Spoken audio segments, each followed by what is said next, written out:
going on, everybody? Welcome to another episode of Superman-a-thon, or as I like to call it, the Summer of Superman. Now, before we get started, I do want to say I have a cold right now, so if my voice sounds odd or I sniff a little bit, like just now, you'll know why. I'm not just crazy, I just have a cold. Today we're going to talk about a Superman movie that never shuts up. Everyone is talking about this movie. Like how everyone's talking about Batman Returns. Everybody's saying, oh, this movie is so much better than the original, even though the original one's just a classic. A lot of stuff here makes no sense. Oh my god, this movie. Why is it doing this? It makes no sense. It's stupid. But I still love it. Okay. Of course, I am talking about Superman 2. Man, I remember back in the day, me and my dad watched every single Superman movie. And I remember when we watched Superman 2, we had a ball. I loved it. I thought it was full of action, I thought that the story was good, I thought the acting was good. But now as time progressed, I realized there was a lot of scenes that made people very angry in Superman, like changing Superman's powers, or realizing how stupid Lois Lane is, or blah blah blah. So I decided to give the movie a rewatch. Well, I had to do it anyway because I had to do Superman-a-thon. So ladies and gentlemen, sit back, relax, and here's my review of Superman 2.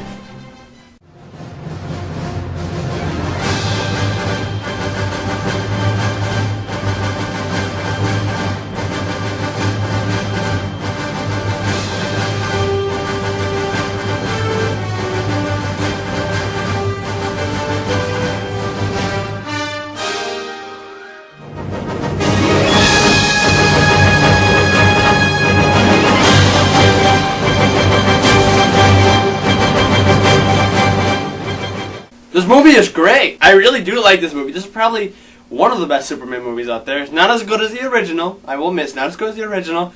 But I still like this movie a lot. This is possibly the only good live-action Superman movie where he's actually punching someone until Man of Steel comes out. I think the action is good. I think the acting is just unbelievable. Christopher Reeve, again, steals the show. I think the beginning scene in Paris was great. I think the beginning sequence in Paris was pretty good. Although it's kind of funny how the beginning of the movie was pretty much the exact same thing from the first Superman movie. They just tweaked a couple of things here and there. But now, since I looked it up, it makes more sense that Superman 1 and 2 were both filmed at the same time. Richard wanted to make a huge, long-ass Superman epic. No one's done this before with a superhero movie. But Warner Brothers said no. And it's probably for the best, because we'll probably be bored out of our freaking minds seeing like a god knows how long of a Superman movie. Wait, Terrence Stamp does a great performance as General Zod. Terrence Stamp does a great General Zod. Michael Shannon, I think he'll be good. But yeah, I'm pretty sure you can't be General Terrence. I almost call Terrence Stamp General Zod. That's how good he was. Every time I think of Terrence Stamp, I think of Zod. Terrence Stamp is the reason why General Zod is famous now. Not a lot of people knew who General Zod was. Only comic book readers. That was it. The only Superman villain that everybody else knew was Lex Luthor. That was it. I think we could also thank Terrence Stamp for Kneel Before Zod. Kneel Before Zod. God, that line kicks ass. Gene Hackman as Lex Luthor again. He's still the same Lex Luthor. I just got really mad when they left Otis there in the prison. Spoiler alert. It's like, I liked him in the first Superman movie. I thought he was funny. Like, I felt so bad for him. He was just like, wait, come back. Don't leave me. I'm like, Lex Luthor, you asshole. He is the world's greatest criminal mind of all time, so no wonder he's an asshole. But still, I liked Otis. I like how Lois Lane is finally starting to figure out who, Superman is. Because that was a joke, because we kept making fun of Lois Lane about how stupid she is. He's wearing glasses! He's wearing glasses! You can clearly see his hair! But in this movie, she finally figures it out. Superman was just in Niagara Falls, and Clark is nowhere to be seen. She's finally starting to figure out. I enjoyed the scenes where Clark Kent is really trying to hide, that he's Superman. Like a scene where she jumps in Niagara Falls and he's trying to find all these different ways to save her without being Superman.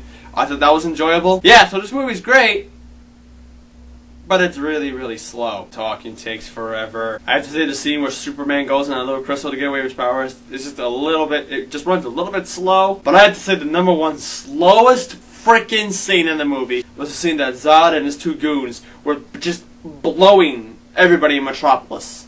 That sounded so wrong. No, they were using super breath. They were just like that.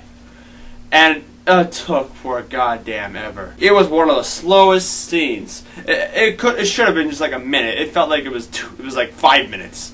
It was so freaking slow. Plus, there was a lot of unexplained things in the movie.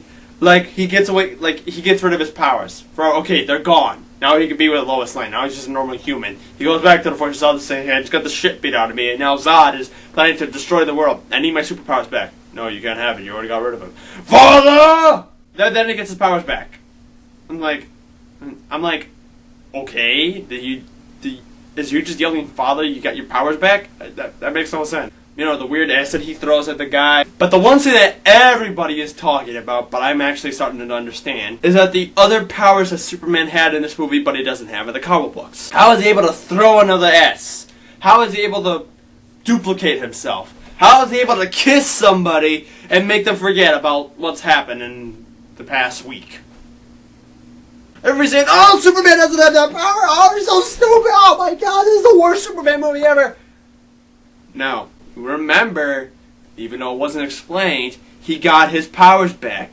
But maybe General Zod gave him extra powers. That's what I think. I think that's pretty cool. I actually like that Superman has new powers. Because let's face it, it gets pretty boring when we see that Superman using his exact same powers over and over and over and over and over again. So I like the fact that they give him new powers. That's pretty awesome. But even though this film runs really, really slow, and there's a lot of things that are not explained in this movie, I still like this movie. It's not the best Superman movie in my opinion. I don't know about anyone else, but it's not the best. But it's still a really good movie. So, let's go to ratings. Here we go. Here are my ratings for Superman 2. Again, it's a good movie, good story, a lot of stuff that aren't explained, and the process is pretty darn slow. I have to give it an 8 out of 10. I know, I wish I could give it higher, but you know what? I still enjoyed it. Alright? It's still one of my favorites. So, thank you for watching my review of Superman 2. Next episode, we're going to review Superman 3.